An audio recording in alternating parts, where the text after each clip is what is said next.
So for the pretty little baby, আমাদের মিডের syllabus chapter 13 আর 16, তাহলে চলো 13 আর 16 পড়ি। না পড়লে আর কি বা করার আছে, পড়লেও বা কি আর করার আছে, দেখো তুমি যা ভালো মনে করো। পোর্টফোলিও ওয়েট, আচ্ছা পোর্টফোলিও ওয়েট হচ্ছে আমি ইনভেস্টমেন্ট করব। সো ইনভেস্টমেন্ট করবো, আমার কাছে 1 কোটি টাকা আছে, আমি 10 লাখ টাকা ইনভেস্ট করলাম স্টকে, 30 লাখ টাকা ইনভেস্টমেন্ট করলাম বন্ডে, বাকি টাকা ইনভেস্টমেন্ট করলাম একটা মেশিনারিসে। সো আমার পোর্টফোলিও ওয়েট স্টকের জন্য 10%, বন্ডের জন্য 30%, আর ক্যাপিটাল এক্সপেন্ডিচারে হচ্ছে গিয়ে 70%। সো এটাকে আমাদের পোর্টফোলিও ওয়েট বলে। ভ্যারিয়েন্স মানে যে আমি অনেক ধরনের জায়গায় ইনভেস্টমেন্ট করতেছি, এটাকে আমাদের এই ভ্যারাইটি বা ভ্যারিয়েন্স বলে। এক্সপেক্টেড অ্যান্ড আনএক্সপেক্টেড রিটার্ন দরকার নাই, এক্সাম্পল অফ আনএক্সপেক্টেড ইনফরমেশন দরকার নাই। সিস্টেমেটিক অ্যান্ড আনসিস্টেমেটিক রিস্ক কি? সিস্টেমেটিক রিস্ক হচ্ছে আমার ম্যাক্রো ইকোনমিক ফ্যাক্টরগুলো। তুমি যখন স্ট্যাটাতে অ্যানালাইসিস করো, তুমি জিডিপি দাও, ইনফ্লেশন দাও, তারপরে হচ্ছে সিপিআই দাও, এইটা এক্সচেঞ্জ রেট দাও, ব্যাংক রেট দাও, এগুলো যেই জিনিস তুমি চাইলে এগুলো কন্ট্রোল করতে পারবা না। আর আনসিস্টেমেটিক রিস্ক কি? তোমার কোম্পানির যেই লিভারেজ বা তোমার কোম্পানির যেই রিটার্ন, তোমার কোম্পানির কস্ট, এগুলো তুমি কন্ট্রোল করতে পারবে, যেন এগুলো unsystematic risk. Diversification and unsystematic risk. তো আনসিস্টেমেটিক রিস্ক তুমি কন্ট্রোলের জন্য বিভিন্ন ধরনের যদি পোর্টফোলিও নাও, লাইক ইনভেস্টমেন্ট পোর্টফোলিও, লাইক বিভিন্ন ধরনের জিনিসপাতি, দ্যাট অ্যাকচুয়ালি ম্যাটার করে। কিন্তু সিস্টেমেটিক রিস্ক তুমি কোনোভাবেই ডাইভার্সিফিকেশন দিয়ে করতে পারবো না, মানে চেঞ্জ করতে পারবো না। কারণ তুমি যদি অনেক ধরনের পোর্টফোলিওতে ইনভেস্টমেন্ট করো, তারপরেও কী হইতেছে, তোমার তো এই সিস্টেমেটিক রিস্ক যাবে না। সিকিউরিটি মার্কেট লাইন, আচ্ছা এটা তো গ্রাফিক্যাল জিনিস, সেগুলো আমি ঠিক জানি না। তো সিকিউরিটি মার্কেট লাইন হইতেছে যেটা আমার সিস্টেমেটিক রিস্ক আর এক্সপেক্টেড রিটার্নের মধ্যে একটা রিলেশনশিপ দেখায়, ওটাকে আমরা সিকিউরিটি মার্কেট লাইন বলতেছি। ওকে, অ্যাকচুয়াল জিনিসপাতি আছে হচ্ছে আমাদের চ্যাপ্টার 6-এ। সো লিভারেজ কি? লিভারেজ মানে হইতেছে আমার কোম্পানির আমার যে অ্যাসেট, এই অ্যাসেটের কত % টাকা হচ্ছে আমি ধার করে নিয়ে আসছি। আমার কাছে যদি 100 টাকা অ্যাসেট থাকে, যদি 60% যদি লিভারেজ হয়, তার মানে আমি 60% টাকা ধার করে নিয়ে আসছি, আর 40% টাকা আমার নিজের। ওকে, এখন আমাদের যে ইম্পর্ট্যান্ট জিনিসগুলো সেটা হচ্ছে আমাদের প্রপোজিশন।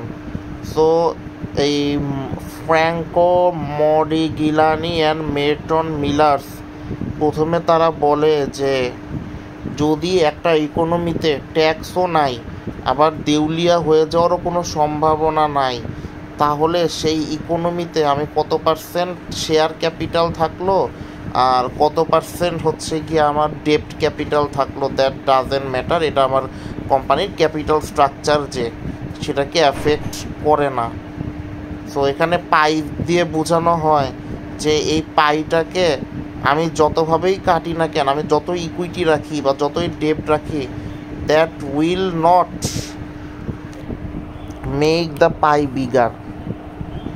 আমি যদি ডেপ্টের অংশ বেশি কাটি বা ইকুইটির অংশ যদি আমি একটা কেকে বেশি কাটি, তাহলেও কিন্তু আমার পায়ের সাইজ তো সেমই থাকতেছে, যেটা আমার টোটাল ক্যাপিটাল। সো এটা পাই দিয়ে আর কি, বাই কেক দিয়ে কনসেপ্টটা বুঝাইছে। তো প্রপোজিশন 2 এইটা আমাদেরকে বলতেছে যে একটা কোম্পানি যত বেশি তারা ঋণ নিতে থাকবে, তাহলে তার যে ইকুইটি যেটা আছে সেইটা রিস্কিয়ার হয়ে যাবে। কারণ কি, যখন শেয়ার হোল্ডাররা দেখবে তাদের কোম্পানি অনেক বেশি ঋণ নিচ্ছে, তখন তাদের একটা রিস্ক তৈরি হয়ে যায়। সো এই রিস্ক হয়ে যাওয়ার কারণে তারা বেশি বেশি রিটার্ন জেনারেট করে। সো এটা হচ্ছে আমাদের একটা কস্ট।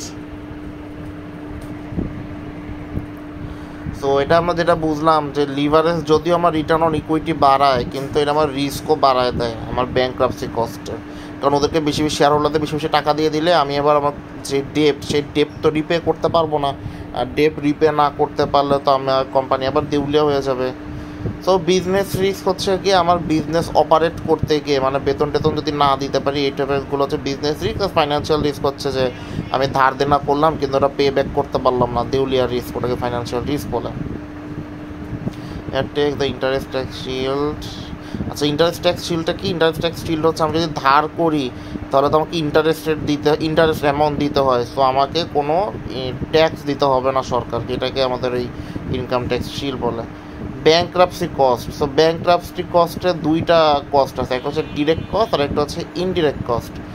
সো ডিরেক্ট কস্ট কি? ব্যাংক্রাপসি কস্টে আমাকে যে আমি ব্যাংক্রাপ্ট হয়ে গেছি এজন্য আমার লিগাল কিছু খরচ আছে, আর পাশাপাশি হচ্ছে গিয়ে আমার এই অ্যাডমিন কিছু কস্ট আছে। সো ওই অ্যাডমিন কস্টগুলো আমার হচ্ছে লয়ার কোর্ট, লিকুইডেশন লসেস, এগুলো হচ্ছে আমার ডিরেক্ট কস্ট। আর ইনডিরেক্ট কস্ট হইতেছে যে কাস্টমার হচ্ছে গিয়ে ওই কোম্পানি থেকে কোনো কিছু নেয় না, এমপ্লয়িরা চলে যাইতে থাকে, তারা কোনো জায়গা থেকে ঋণ নিতে পারে না, এগুলো হচ্ছে আমার bankruptcy indirect cost. Static trade off theory, optimal capital structure, pecking order theory. Okay, এগুলো গ্রাফ নিচে আছে, আগে আমরা জিনিসগুলো কি সেগুলো দেখে যাই।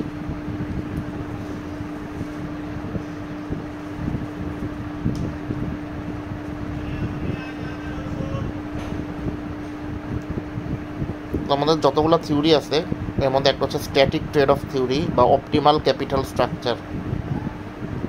সো এটা আমাদেরকে বলতেছে ফার্মস ওই পর্যন্ত বড় করে যেখানে তাদের ট্যাক্স শিল্ডও ম্যাক্সিমাম হয়, আবার কস্ট অফ ফাইন্যান্সিয়াল ডিস্ট্রেস, যে আমার ব্যাংক কোম্পানি দেউলিয়া হয়ে যাবে, সেটাও মিনিমাম থাকে। এই ব্যালেন্স পয়েন্টটাকে আমরা অপটিমাল ক্যাপিটাল স্ট্রাকচার বলি। দেন হচ্ছে এক্সটেন্ডেড এমএমএম মডেল। এক্সটেন্ডেড এমএমএম মডেলে বলা হইতেছে প্রপোজিশন বলছে যে আমার ফার্মের ভ্যালু ইকুইটি বা ডেপ্টের কারণে ম্যাটার করে না।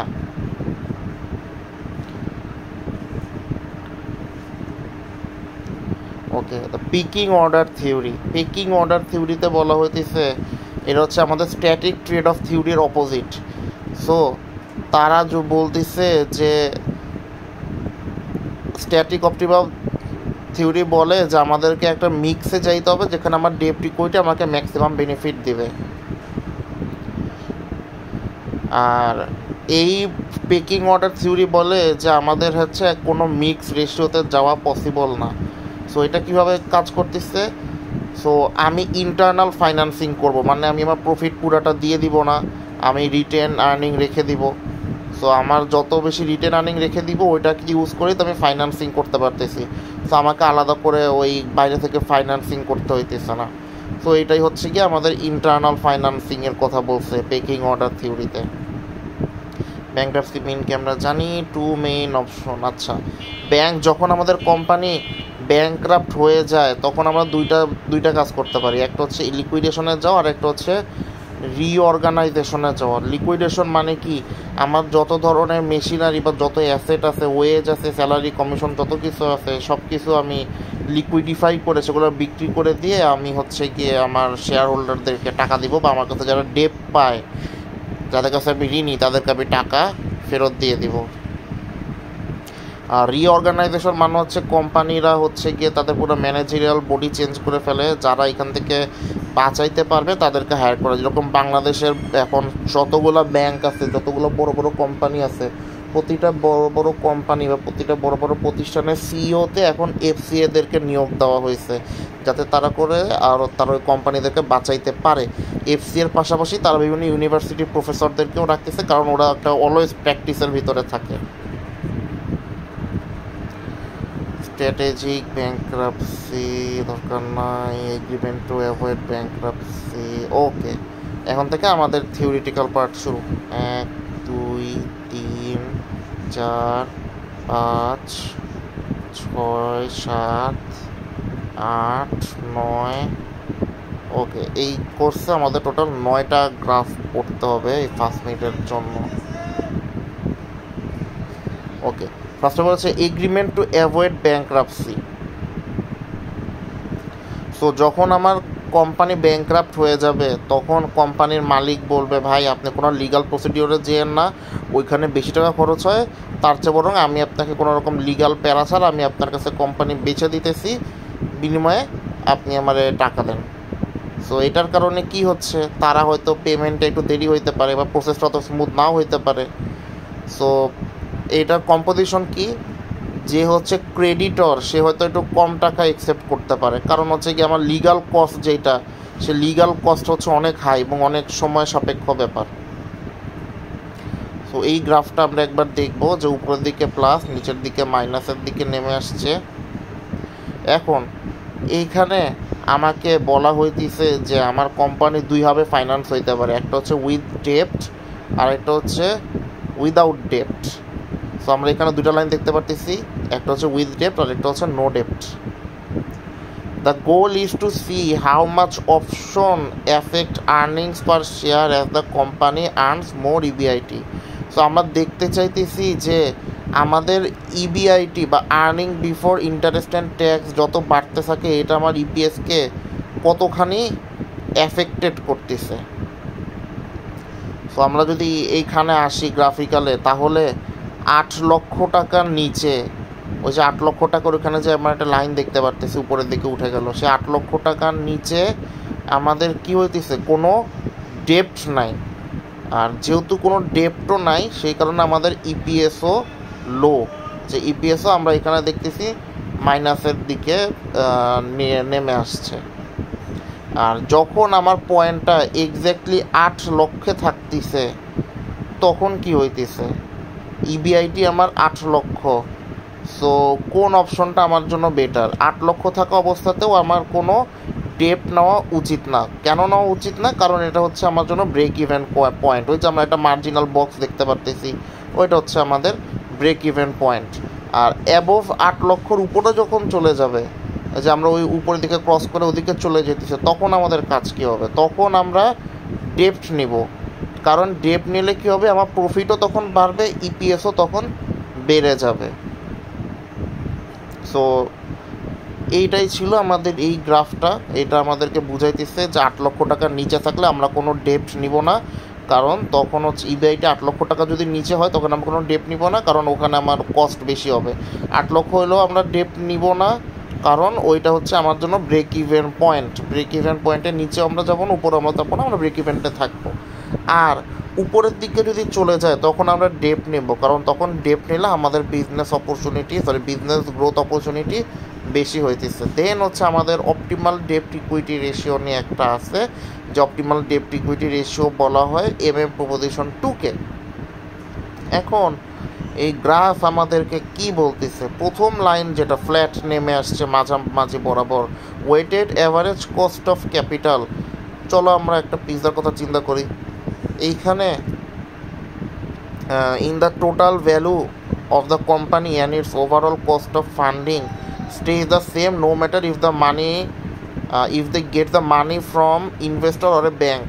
সো এখানে আমার বলতেছে যে আমার কোম্পানির ভ্যালু চেঞ্জ হইতেছে না, যদিও বা সেটা ইনভেস্টরের থেকে আসুক বা আমরা ধার নিই। Weighted average cost of capital যেটা হচ্ছে এটা এই সমান একটা লাইন চলে আসছে। কারণ কি, আমার টোটাল যে পিৎজা স্লাইস, সেই পিৎজা স্লাইস তো আমি যদি 1 লক্ষ টাকা ইনভেস্টর থেকেও পাই, 1 লক্ষ টাকা যদি ঋণও নেই, 1 লক্ষ টাকা দিয়ে হয়তো আমি 1000টা পিৎজা বানাইতে পারবো। সো 1000টা পিৎজা আমি বানাইতে পারতেছি, সেটা আমি ধার করেও যদি নেই বা ইনভেস্টরদের কাছ থেকেও নেই, কারণ ইনভেস্টরদেরকে আমার টাকা দিতে হবে, যাদের কাছ থেকে ঋণ নিচ্ছি তাদেরকেও আমার টাকা দিতে হবে। সো আমার পিৎজার স্লাইস এফেক্টেড হইতেছে না। এখন আরেকটা লাইন যেটা যেটা উপরের দিকে উঠে গেল, এইটা আমাদেরকে বলতেছে যে আমরা যদি শেয়ার হোল্ডারদের কাছ থেকে যদি ফান্ডিং করি তাহলে যেটা হবে যে when the pizza company borrows more money the risk for shareholders goes up. Why? Because the bank gets paid first if the company fails. To take on this extra risk, shareholder demand a bigger slice of the profit, making the cost of equity go up. মানে এটা উপরের দিকে উঠে যাইতেছে, বুঝাইতেছে যদি আমার company ঋণ করলে যদিও বা আমি ট্যাক্স শিল্ড পাইতেছি, কিন্তু ঋণ করার কারণে আমার কোম্পানি একটা ব্যাংক্রাপসি কস্টের মধ্যে চলে আসে। এই ব্যাংক্রাপসি কস্টের মধ্যে চলে আসার কারণে শেয়ার হোল্ডাররা একটা এক্সট্রা টাকা ডিমান্ড করে। এই টাকাটা ডিমান্ড করার কারণে তারা ফকির হয়ে যায়, তারা বেশি টাকা ডিমান্ড করে, কোম্পানি অনেক বেশি খরচ হয়ে যায় তখন, যার কারণে আমার বুঝাইতেছে যে ওইটা উপরের দিকে উড়ে গেছে, মানে খরচ আমার বেশি হয়ে গেছে। আরেকটা লাইন হচ্ছে আরডি। এইটা হচ্ছে আমি যদি ব্যাংক থেকে ঋণ নেই তাহলে সেই ক্ষেত্রে যদি শুধুমাত্র ব্যাংক থেকে ঋণ নেই, তাহলে হয়তো আমার শেয়ার হোল্ডাররা যদি কোনো টাকা ডিমান্ড না করে, ট্যাক্স শিল্ড থাকার কারণে আমার কস্ট অফ ক্যাপিটালটা সবচাইতে কম থাকতেছে। কিন্তু আমরা তো ওখানে থাকতে পারবো না, আমরা একটা অপটিমাল লেভেলে থাকবো, যেটা হচ্ছে কি আমাদের এই weighted average cost of capital, ওই লাইনটা আমাদের দেখায় দিচ্ছে। ওকে, দেন হচ্ছে আমাদের অপটিমাল অ্যামাউন্ট অফ ডেপ বা টোটাল ডেপ্টের জন্য কোনো ফর্মুলা আছে কি না। এই টোটাল ডেপ্ট বা অপটিমাল ডেপ্টের জন্য, ডেপ্ট ইকুইটির জন্য আমরা পড়ছিলাম কার থিওরি, যা প্রথম থিওরিটা, static theory of capital structure. So এইখানে আমাদের কিছু রিয়েল ওয়ার্ল্ড ফ্যাক্টর, যেগুলো হচ্ছে গিয়ে দ্য গুড সাইড অফ ডেপ্ট, সেটা কি আমাকে ট্যাক্স দিতে হইতেছে না। আর ব্যাড সাইড যেটা হচ্ছে আবার ব্যাংক্রাপসি কস্ট। সো এইখানে আমাদেরকে একটা বেস্ট মিডল স্পটে যাইতে হবে, যেটা হচ্ছে আমাদের অপটিমাল অ্যামাউন্ট অফ ডেপ্ট, যেটা আমাদের মাঝ বরাবর গেছে। সো এইখানে আমাদের প্রথমে একটা স্ট্রেইট লাইন, যেটা হচ্ছে গিয়ে আমাদের value of firm with no ডেপ্ট, এটা দিয়ে আমাদের দেখাইতেছে। নো ডেপ্ট মানে ট্যাক্স শিল্ড। তো value with tax shield, imagine a lemonade stand, ধরলাম আমার তোমার একটা টেম্পু স্ট্যান্ড আছে।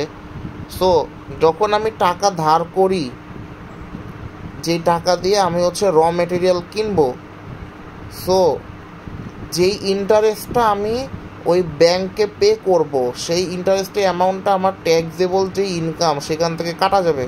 কারণ ডেপ্ট ইন্টারেস্ট ইনকাম বা ইন্টারেস্ট কস্টের উপরে কখনো ট্যাক্স হয় না, কি বলো, ওটা দেওয়া হয় না। সো এই ট্যাক্স শিল্ড মানে হইতেছে আমি কোম্পানিকে এখন কম টাকা পে করতে হইতেছে, যার কারণে আমার বিজনেসে খরচ কম হইতেছে, আমার বিজনেস আরও বেশি ভ্যালুয়েবল হইতেছে। সো এই লাইনটা উপরের দিকে যাবে যদি আমি আস্তে আস্তে আমার টাকা, যদি লোন নেওয়া বাড়ায় দেই। ওকে, দেন হচ্ছে the curve line, actual farm value, যেটা হচ্ছে নিচের দিকে বেঁকে আসছে। This line shows what actually happens. Initially, your value goes up because of the tax saving. So আমি যেহেতু ঋণ নিছি, তো আমার ট্যাক্স সেভিংসের কারণে আমার এই ভ্যালু বাড়তে থাকবে। বাট আমি যদি অনেক বেশি নিয়ে নেই, তখন আমার ব্যাংক্রাফট হয়ে যাওয়ার চান্স কিন্তু বেড়ে যাবে, যার কারণে আমাদের ভ্যালু অফ দ্য ফার্ম, ওই যে আমরা দেখতেছি আবার নিচের দিকে নেমে আসতেছে। দ্য পিক পয়েন্ট হচ্ছে আমাদের এই ভিএল পয়েন্ট, যেইটা বা ডি স্টার। সো এই ডি স্টারটা আমাকে বুঝাইতেছে যে ওই জায়গাটা হচ্ছে গিয়ে আমার সবচাইতে পিক পয়েন্ট, এই যে নিচের দিকে বেঁকে আসছে, ওইটা হচ্ছে সবচেয়ে হাইয়েস্ট পয়েন্ট। তো ওই পর্যন্ত যদি আমি ঋণ নেই, তাহলে ওই পর্যন্ত তো আমারটা নিচে নেমে আসতেছে না। ওর পরে যদি আমি লোন নিতে থাকি, ভ্যালু যদি এরকম উপরের দিকে যদি উঠতে থাকে, তখন ওই অবস্থাতে আমার এটা এই যে অ্যারো দিয়ে বোঝাচ্ছে যে আমারটা নিচের দিকে নেমে আসবে। সো আমরা ডেপ্ট নিব অনলি এই পর্যন্ত, যে অ্যারো দিয়ে বুঝাইতেছে আমাদেরটা এইখান থেকে এই পর্যন্ত গেল, আবার ওখান থেকে ওই পর্যন্ত নেমে আসলো, এই জিনিসগুলো আর কি ব্যাকআপ দিচ্ছে। এরপরে proposition with tax, proposition 1 with tax, যেটা আসার চান্স খুবই কম। সো এইটা আমাদেরকে টোটাল কয়টা লাইন আছে, এখানেও আমাদের 3টা লাইন আছে, না 2টা লাইন আছে। সো দ্য ফ্ল্যাট লাইন, যেটা ভিইউ, এটা আমাদের কি বলতেছে। সো আমি যদি কোনো টাকা না নেই কারো কাছ থেকে ঋণ, তাহলে ভিইউ, এটা ওই 7,900 টাকা হচ্ছে আমার ফার্মের ভ্যালু। আর আপওয়ার্ড স্লোপিং যেটা হচ্ছে গিয়ে ভিএল, এই ভিএল আমাকে বলতেছে this is the value of your business as you বড়, আমি যত ঋণ নিতে থাকবো তত আমার ভ্যালু বাড়তে থাকবে। সো কেন বাড়তে থাকবে, কারণ ঋণ নিলেও আমার ক্যাপিটাল স্ট্রাকচারে কোনো চেঞ্জ হচ্ছে না, কারণ প্রপোজিশন তাই বলছিল যে আমি ইনভেস্টরদের কাছ থেকে নেই বা কাদের কাছ থেকে নেই, যদি ঋণ নেই, it doesn't affect my capital structure. কিন্তু রিয়েল লাইফে কী হইতেছে, রিয়েল লাইফে আমি দেখতেছি যখন আমরা জানবো একটা কোম্পানি যত বেশি ঋণ নেয় তার ভ্যালু তত কমে যায়, যে এই কোম্পানির তো লিভারেজ অনেক বেশি, তখন আমাদের এই জিনিসটা এরকম নিচের দিকে নেমে আসে। বাট প্রপোজিশন 1 বলছে আমাদের এটা নিচের দিকে নামবে না, আমাদের এই লাইনটা কন্টিনিউয়াসলি উপরের দিকে উঠবে। সো এইটাই, এই গ্রাফটা এখানে দিয়ে বুঝাইতেছে যে প্রপোজিশনের এইটা কন্টিনিউয়াসলি উপরের দিকে উঠতেই থাকবে। সো আমার জন্য বেস্ট পজিশন এখানে কোনটা? বেস্ট পজিশন হচ্ছে যেখানে আমি আমার ট্যাক্স শিলটা পাবো সবচাইতে বেশি, সেই জায়গাটা, দ্য শেডেড এরিয়া। এই যে এখানে যে শেডেড এরিয়াটা দিয়ে দিছে, এটা আমার জন্য সবচেয়ে বেস্ট, কারণ এইখানে আমি ট্যাক্স শিল্ড অ্যামাউন্টটা আমার সবচেয়ে বেস্ট বা হাইয়েস্ট পরিমাণে পাবো। দেন আমাদের 3টা কেস আছে এখানে। কেস 1 আমাদের হচ্ছে গিয়ে নো ট্যাক্স আর নো কস্ট। সো এই গ্রাফে this is the simplest view. The graphs are flat, meaning the company's value and its overall cost of funding don't change at all. No matter how much debt it has, it's like arguing about whether to use a credit card or cash. In this theory, it makes no difference in your total spending. ধরো তুমি একটা laptop কিনবা, বাসা থেকে তোমাকে 20,000 টাকা ধার দিছে। এখন বাসা থেকে তুমি 20,000 টাকা ধার পাও, বা তোমার কাছে যদি 20,000 টাকা যদি থাকে, তারপরেও তুমি 20,000 টাকা দিয়ে ল্যাপটপ কিনবা। সো ইট ডাজেন্ট ম্যাটার তুমি কার কাছ থেকে নিছো বা তোমার টাকা, তোমার নিজের টাকা, তোমার কাছেও জিনিসটা স্পেন্ড করা দরকার, তুমি স্পেন্ড করবা। সো এটা বুঝাইতেছে যে আমার যে খরচ যেটা হবে সেটা হবেই। ওই যে কেস 1-এ দেখো একটা লম্বা একটা লাইন চলে আসছে, যে আমার খরচ যে 20,000 টাকাতে আমি ল্যাপটপ কিনবো সেটা হবেই, এটা স্ট্রেট লাইন, এখানে কোনো চেঞ্জ নাই, ডিমান্ডে কোনো চেঞ্জ নাই।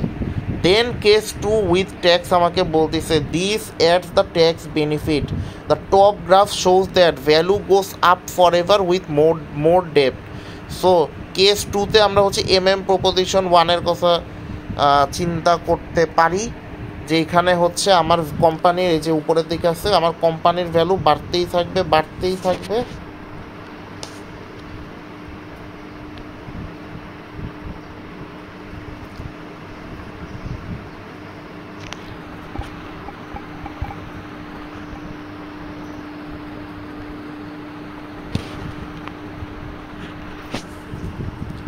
ওকে, সো বাড়তেই থাকবে বাড়তেই থাকবে।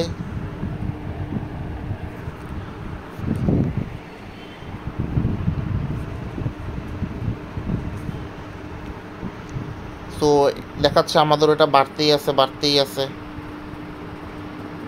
আর কেস 3 হচ্ছে স্ট্যাটিক থিওরি, যেখানে হচ্ছে আমাদের একটা অপটিমাল অ্যামাউন্টে আসতে হবে। সো অপটিমাল অ্যামাউন্ট কেস 3 দেখার জন্য যে আমরা যে এই গ্রাফে শিখছিলাম যে আমাদের এটার ভ্যালু যত বাড়তে, আমরা যত ডেপ নিতে থাকবো আমাদের ভ্যালু তত কমতে থাকবে। সো এইখানেও এরকম ভ্যালু আমাদের কেস 3-তে এরকম কমতেই আছে। তো এই ছিল আমাদের এই কেসের ইগুলো। আরও মনে হয় 2টা না 3টা আছে, না আরও 2টা গ্রাফ আছে। Okay, the static theory of capital structure, the optimal capital structure and the cost of capital. So the static theory of capital structure, ওটা আগেরটা ছিল হচ্ছে আমার স্ট্যাটিক থিওরি না, আচ্ছা ওটা ছিল ডেপ্ট ইকুইটি নিয়ে, আর এটা হচ্ছে আমার ডেপ্ট ইকুইটি রেশিও না, static theory of capital structure. Okay, so capital structure প্রথমটা হচ্ছে কি আমার ডাউন অ্যান্ড আপ কার্ভ। এই দুইটার নিচের দুইটা এই দুইটা গ্রাফ যেটা একটু বেঁকে গেছে, এগুলো হচ্ছে আমার ওয়েটেড অ্যাভারেজ কস্ট অফ ক্যাপিটালের গ্রাফ। এইটা আমাকে বুঝাইতেছে যে এটা হচ্ছে একটা চেইন স বা একটা সি স এর মতো, যে কাটে। প্রথম দিকে আমার এইটা চিপ থাকে, কিন্তু যত সময় যাইতে থাকে ব্যাংক্রাপসি কস্টের কারণে আমার এই জিনিসটা কস্টলি হইতে থাকে, যেটা হচ্ছে আমার ব্যাংকের এই যে শেয়ার হোল্ডারকে আমার বেশি টাকা দিতে হয়, যার কারণে আমার এটা রিস্ক হইতে থাকে। সো খরচটা আস্তে আস্তে উপরের দিকে বেড়ে যাইতেছে। দেন দ্য লো পয়েন্ট হচ্ছে আমাদের কোনটা, যে কোন পয়েন্টে গিয়ে আমাদের কস্টটা সবচাইতে কম হইতেছে, সবচাইতে কম আমার কস্ট হইতেছে এই জায়গাটায়। সো ওইটা হচ্ছে আমার অপটিমাল ডেপ্ট ইকুইটি রেশিও। ওইখান পর্যন্ত যদি আমরা ডেপ্ট নেই, বা ওই পর্যন্ত যদি আমরা ডেপ্ট নেই, তাহলে ওটা আমাদের জন্য বেস্ট, কারণ ওই পর্যন্ত আমাদের ইন্টারেস্টের যে খরচটা সেটা সবচাইতে কম হইতেছে। এরপরেরটা হচ্ছে আমাদের সবচেয়ে ইম্পর্ট্যান্ট যেটা হচ্ছে আমাদের প্রপোজিশন 2 উইথ ট্যাক্সেস। সো প্রথমটা হচ্ছে আমাদের যে ডাউনওয়ার্ড যে স্লোপিং যেটা আছে, মানে এই হলুদ বা টিয়া যেটাই হোক, weighted average cost of capital, যেটা আমাদের কত 9.74% নাকি 10% আছে, যাই হোক ওখান থেকে আসতেছে। Downward sloping line, weighted average cost of capital. This shows that a company's overall cost of funding goes down as it adds more debt. So যত আমি ঋণ নিতে থাকবো তত হচ্ছে গিয়ে আমার সেই কোম্পানির ফাইন্যান্সিংয়ের খরচ কমে আসবে, যার কারণে ওই জিনিসটা ডাউনওয়ার্ড স্লোপিং হয়েছে। কারণ কি, কারণ হচ্ছে আমার যে ইন্টারেস্টটা পেমেন্ট করতে হয় সেটা হচ্ছে ট্যাক্স দিতে হয় না, যেটার কারণে আমার এটা চিপ হইতেছে। আর আপওয়ার্ড স্লোপিং যেটা জিনিসটা উপরের দিকে উঠে যাইতেছে আরই লাইন, এটা আমাকে বুঝাইতেছে the cost of getting money from share holders will goes up as the company borrows more. কারণ কি আমরা জানি যত বেশি আমরা ঋণ নিব তত আমাদের ব্যবসা রিস্কের হয়ে যাবে, শেয়ার হোল্ডাররা বেশি টাকা ডিমান্ড করবে। দেন হচ্ছে the flat line. Flat line আমাদেরকে বলতেছে this shows the cost of debt after tax, এই যে নিচের যে লাইনটা। সো এটা আমাদেরকে বলতেছে যে আমার this shows the cost of debt, আমি যদি ঋণ নেই ট্যাক্সের পরে আমার কত টাকা থাকবে, এটা এখন নিচের দিকে আছে। কারণ কি, আমাদেরকে কোনো ট্যাক্স দিতে হইতেছে না। সো এটাই হচ্ছে গিয়ে আমাদের এই পজিশন 2 উইথ ট্যাক্স।